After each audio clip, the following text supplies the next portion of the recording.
kasih Tuhan, kami mengucap syukur buat malam hari ini. Kami boleh kembali berjumpa di Mesbah Doa. Semua karena anugerah Tuhan, urapi hamba-Mu, urapi setiap kami yang mendengar. Di dalam nama Yesus kami buka hati bagi firman Tuhan. Haleluya. Amin, amin, amin. Iya, baik, kita sebelum mendengarkan firman Tuhan, kita akan mendengarkan kesaksian sebelumnya. Saya akan bacakan. Shalom Bu, saya ingin bersaksi tentang hidup saya dan rasa kecewa yang saya alami terhadap seorang teman saya. Karena dia mengatakan bahwa saya ini seorang pembohong. Tapi padahal dia itu seorang hamba Tuhan. Dan dia juga lebih lama mengenal firman Tuhan daripada saya. Kalau saya baru mengenalnya beberapa bulan. Tapi dia sudah lebih lama mengenal Tuhan. Tapi dia menyakiti hati saya dan mengatakan kepada saya bahwa saya ini adalah seorang pembohong. Saya rasanya mau menangis, tapi gimana ya Bu, rasanya kecewa di hati karena dia mengucapkan kata-kata bahwa saya ini pembohong, ya, dan saya sangat kecewa. Dan dalam hati saya rasanya bahwa ya gimana ya Bu, rasanya ini sayang kamu itu hanya seorang pembohong katanya. Jadi saya benar-benar merasa kecewa. Namun saya bersyukur di saat saya kecewa itu saya mendengarkan khotbah Ibu. Dan puji Tuhan lewat Ibu Debbie hati saya bisa ditenangkan lewat firman Tuhan yang Ibu beritahu, yang Ibu sampaikan. Dengan firman Tuhan itu saya akhirnya bisa menenangkan hati saya dan tidak kecewa lagi. Saya berdoa semoga Ibu diberikan berkat kesehatan. Terima kasih karena Ibu sudah memberitakan firman yang menyembuhkan rasa kecewa dan sakit hati saya. Terima kasih Bu, sekali lagi inilah kesaksian saya. Ya, saya mengucap syukur ada kuasa lewat kebenaran firman Tuhan. Iya saudara, kita melihat ya bahwa seringkali hal-hal sepele pun bisa mengganggu damai sejahtera kita ya, hanya karena kata-kata dari seseorang yang berkata bahwa kamu itu pembohong. Kalau dipikir-pikir bisa terus membawa sakit hati, kecewa, lama-lama bisa berbuah pada kepahitan. Ya, tetapi itulah gunanya firman Tuhan. Kenapa kita harus mendengar firman? Ya, karena lewat firman tuh kadang kita ditegur, lewat firman Tuhan kita dinasehati, lewat firman Tuhan kita diingatkan supaya kita bertobat dan membuang. Karena dosa-dosa kecil itu kalau dibiarkan lama-lama bertambah besar. Dari tadinya kecewa ya terhadap perkataan orang, ya kalau dipikir kan hanya perkataan gitu ya, orang bilang kita pembohong, tapi ya namanya hati setiap orang tuh berbeda-beda. Ada yang bisa terima ketika dikatakan begitu, tapi ada orang yang tidak bisa menerima kok saya dikatakan pembohong ya. Tapi puji Tuhan, firman Tuhan yang didengar bisa mengubahkan hati sekeras apapun, ya sesakit apapun. Kalau kita mau membuka hati bagi firman Tuhan, pasti ya kita akan mendapatkan berkat. Ya, terima kasih buat kesaksiannya. Ini juga menjadi pelajaran bagi setiap kita saudara. Jangan diikuti sakit hati, kecewa, orang bilang gini, orang bilang gitu, sudahlah ya. Itu semua kita buang jauh-jauh, ya kita lepaskan jauh-jauh supaya ya jangan sampai itu mengganggu damai sejahtera kita. Iya baik saudara, kita mau melanjutkan. Kemarin kita sudah sampai di Bilangan pasal yang ke-22. Bagaimana ketika ya Raja Balak ya dari Moab itu menyuruh memanggil Bileam sang tukang sihir untuk memberi kutukan kepada Israel. Tapi ternyata Tuhan bisa memakai seorang tukang sihir untuk menyatakan kehendaknya. Sehingga Tuhan berkata kepada Bileam, kamu pergi ya kamu pergi ikuti saja. Jadi sudah 2 kali Raja Balak mengirim utusan pemuka-pemuka. Yang pertama Bileam menolak karena Tuhan berkata, kamu jangan pergi, suruh mereka pulang. Jangan engkau kutuki bangsa Israel karena aku sudah memberkati mereka. Lalu pemuka-pemuka Moab pulang. Raja Balak mendapatkan berita bahwa Bileam tidak mau ikut. Lalu Raja Balak berpikir mungkin karena upetinya sedikit, upahnya sedikit, dan yang dikirim mungkin karena itu pemuka-pemuka yang tidak terlalu berpengaruh. Dia kirim kedua kali utusan pemuka-pemuka yang lebih besar dari yang sebelumnya dengan uang yang lebih besar yang dia tawarkan. Dan dia berkata, kamu pergi kepada Bileam, suruh dia datang ke sini untuk mengutuki bangsa Israel. Tapi Bileam berkata juga dia menunggu apa yang akan difirmankan Tuhan. Dan Tuhan berkata kepada Bileam, kali ini pergilah kamu bersama-sama dengan mereka. Lalu dengan bersemangat saudara Bileam segera berangkat. Tapi dengan sikap hati yang mulai berubah, dia pikir, wah akhirnya Tuhan mengizinkan dia pergi untuk mengutuk bangsa Israel. Dan dia mulai berpikir dia akan dapat upah yang lebih besar.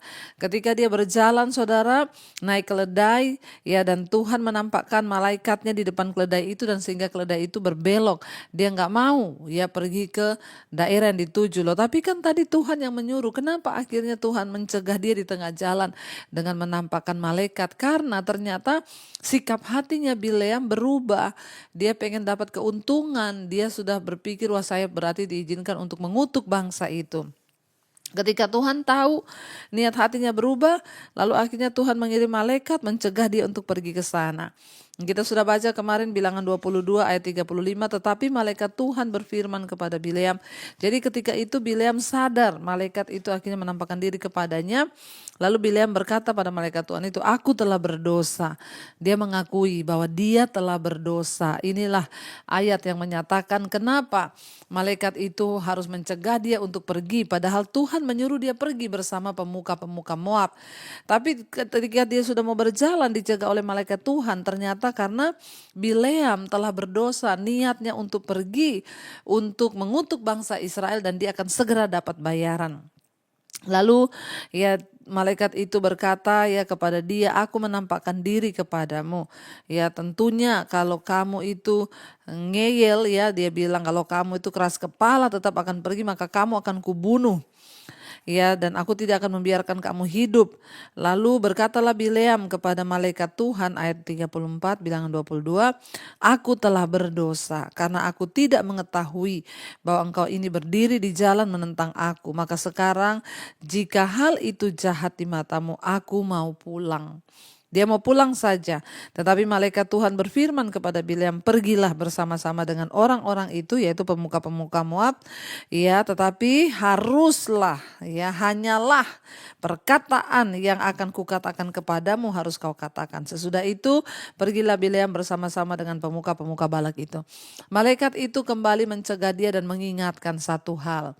Ingat, kamu pergi dan hanya perkataan Tuhan yang boleh kamu ucapkan. Bukan dari perkataanmu, bukan dari niat hatimu yang jahat yang ingin mendapatkan bayaran lebih. Kita lanjutkan sekarang saudara, masih di Bilangan 22 ayat yang ke-36. Balak meminta Bileam untuk mengutuk Israel. Ya, jadi kita sudah lihat kemarin saudara ya, ketika keledai itu memaksa untuk pulang, lalu Tuhan itu ya menegur lewat malaikat. Kita bersyukur, itu artinya apa saudara, bahwa ya kita ini ketika mau melakukan kesalahan maka Tuhan yang akan mencegah. Jadi keledai tersebut sudah menyelamatkan nyawa Bileam, namun membuat Bileam terlihat tolol dalam proses itu, sehingga Bileam mencambuk keledai itu. Kadang-kadang saudara kita bertindak ya di luar pengetahuan kita ketika kita merasa jalan kita dihalangi seseorang. Bisa jadi Tuhanlah yang menghalanginya. Jadi jangan buru-buru marah, emosi, tapi tanya Tuhan apa maksud Tuhan di balik semua itu. Kita akan lanjutkan sekarang pasal 22 ayat 36. Balak meminta Bileam untuk mengutuk Israel. Ketika Balak mendengar bahwa Bileam datang, keluarlah ia menyongsong dia sampai ke kota Moab di perbatasan sungai Arnon pada ujung perbatasan itu. Dan berkatalah Balak kepada Bileam, bukankah aku sudah mengutus orang memanggil engkau? Mengapakah engkau tidak hendak datang kepadaku? Sungguhkah tidak sanggup aku memberi upahmu? Jadi kemarin ya kita sudah membaca bahwa akhirnya Bileam datang saudara ya menemui Balak. Dia berjalan 400 mil. Ya 400 mil ya dia dari tempatnya menuju ke tempat ya Balak berada, yaitu di perbatasan ya pemukim di perbatasan daerah ya di Sungai Aron tadi. Kita sudah membaca kemarin, kita melihat saudara bahwa permintaan Raja Balak ya untuk Bileam datang, dan itu 400 mil itu jauh saudara ya, hanya untuk apa? Untuk mengutuki Israel. Ya, dan akhirnya Balak membawa Bileam ya ke Bamot Baal, yaitu bukit pengorbanan untuk dewa Baal di sana, tempat pembunuhan anak-anak yang dikorbankan. Lalu ketika Bileam sampai, Balak marah kepada Bileam. Ya, dia bilang, aku sudah mengirim utusan kepadamu. Mengapa engkau tidak datang kepadaku? Ya, sungguhkah aku tidak sanggup memberi upah kepadamu? Ya, Bileam bilang, ya aku ini bisa bayar, berapa yang kamu minta ya untuk melakukan kehendakku. Seringkali orang ketika merasa sudah berkuasa, dia berpikir dia bisa melakukan segala hal yang dia mau karena ada uang. Hati-hati saudara, ya tidak semuanya bisa dilakukan dengan uang, karena ada yang namanya kehendak Tuhan, kedaulatan Tuhan dalam hidup kita. Jangan sombong seperti Balak, dia pikir karena dia punya uang, ya dia bisa beli siapapun untuk melakukan kehendaknya apapun. Dia berkata kepada Bileam, kenapa kamu enggak datang? Kamu pikir aku enggak bisa bayar? Berapa upah yang kamu minta saudara ya? Padahal Bileam tidak datang karena Bileam itu takut kepada Tuhan. Karena Allah menyatakan diri kepada dia. Ya, dan ayat 38, tetapi berkatalah Bileam kepada Balak, ini aku sudah datang kepadamu sekarang, tetapi akan mungkinkah aku dapat mengatakan apa-apa? Perkataan yang akan ditaruh Allah ke dalam mulutku, itulah yang akan kukatakan. Jadi di sini Bileam mengakui kedaulatan Tuhan di depan Balak. Padahal dia ini seorang tukang sihir, seorang tukang ramal, tukang tenun. Tapi dia bisa dipakai untuk menyatakan kedaulatan Tuhan di depan raja yang tidak mengenal Allah. Di depan raja yang fasik, raja yang jahat, yaitu Raja Moab, yaitu Balak. Dia berkata, aku tidak bisa berkata apa-apa dari diriku. Hanya apa yang dikatakan Allah lah yang akan aku katakan kepadamu. Ya, apa yang bisa aku katakan kepadamu, tidak dapat apa-apa aku mengatakan. Perkataan yang akan ditaruh Allah dalam mulutku, itulah yang akan kukatakan. Jadi saudara bayangkan kalau seorang tukang sihir saja ya menunggu apa yang Allah suruh baru dia katakan. Jadi jangan sembarang mengatakan sesuatu juga kepada orang, apalagi bawa-bawa nama Tuhan ya. Ada orang-orang yang, Bu, saya itu tanya sama saya kemarin, didoakan oleh seorang pendoa, lalu dia bernubuat begini, dia bilang saya akan mati ya karena dia melihat ada peti. Saya bilang sama dia, yang tahu hidup mati itu hanya Tuhan. Ya, jangan membawa-bawa nama Tuhan ya hanya demi kepentingan dapat uang.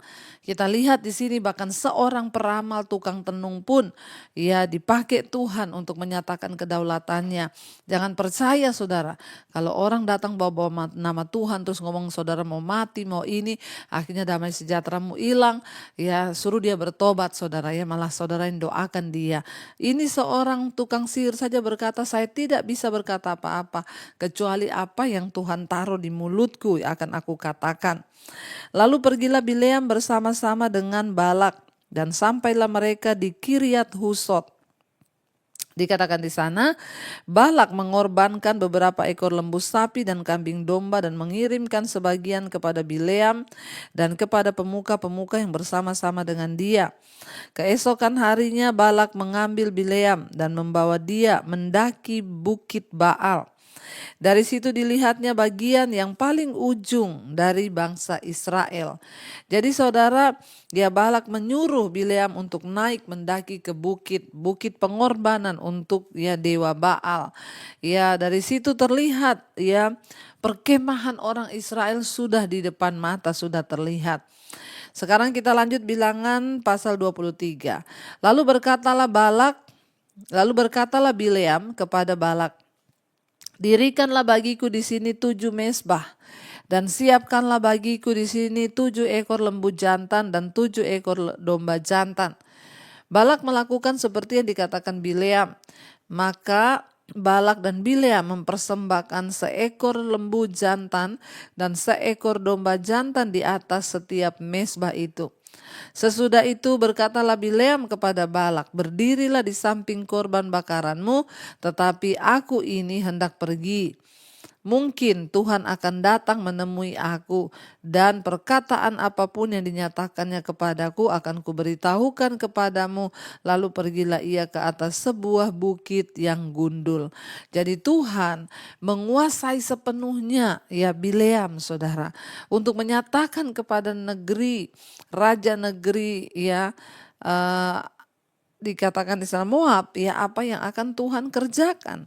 Ya Balak ya akhirnya tunduk kepada ya apa yang Bileam sampaikan, saudara.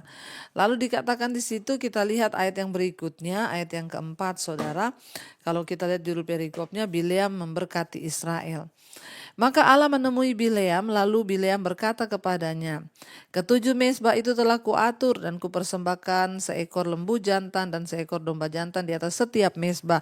Kemudian Tuhan menaruh perkataan ke dalam mulut Bileam dan berfirman, "Kembalilah kepada Balak dan katakanlah demikian." Ketika ia kembali, maka Balak masih berdiri di situ di samping korban bakarannya bersama dengan semua pemuka Moab. Lalu Bileam mengucapkan sanjaknya, katanya dia bersajak, saudara ya. "Dari Aram aku disuruh datang oleh Balak raja Moab, dari gunung-gunung sebelah timur. Datanglah," katanya, "kutuklah bagiku Yakub, dan datanglah kutuklah Israel.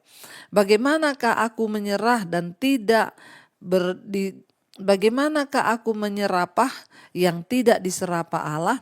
Bagaimanakah aku mengutuk yang tidak dikutuk Tuhan? Sebab dari puncak gunung-gunung batu aku melihat mereka, dari bukit-bukit aku memandang mereka.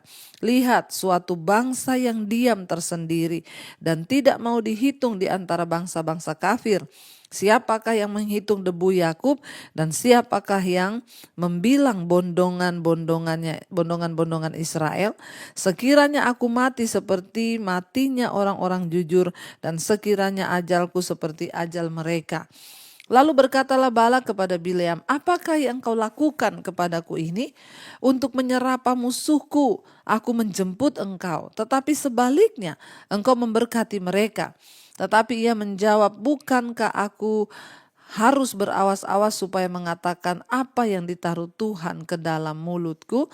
Saudara, ya, akhirnya ya Bileam mengatakan bahwa aku tidak mungkin menyumpahi, mengutuk, ya, menyerapahi sesuatu yang tidak dikutuk Tuhan.